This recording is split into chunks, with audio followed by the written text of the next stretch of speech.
Imagine you're staring down the barrel of a Category 5 cyclone. Winds are howling, skies are darkening, it's chaos. Now, what if I told you preparing your business for a market maelstrom is no different?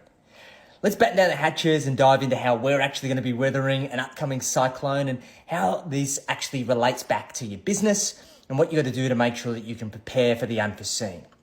So, when we think about a cyclone, we need to understand the warning signs. When a cyclone's coming, there's usually meteorological indicators, there's changing weather patterns. And the same thing happens in business. There's shifts in the market, there's changes in consumer behavior, there's economic indicators that give us a sense of what's to come. Number two, preparation is key. In a cyclone, you've got to secure your property, you've got to prepare your emergency supplies, you've got to have an evacuation plan. And in a business, you've got to have financial reserves, you've got to diversify your income streams, and you've got to have an appropriate crisis management plan.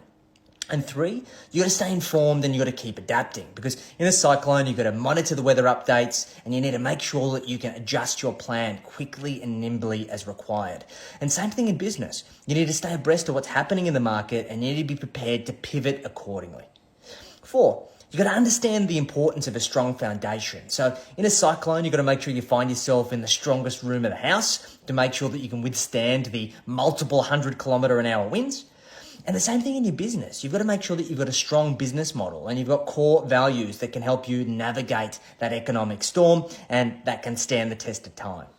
Five, you've got to have community and teamwork. In a cyclone, you've got to rely on your community support and you've got to be able to rally together to help each other.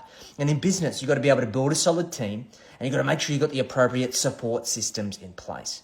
And six, you've got to make sure that you're prepared for the post-storm recovery, right? Post a cyclone, there's likely going to be damage. You've got to work at how you rebuild and you've got to work at how you learn from the experience. And in business, this is absolutely no different.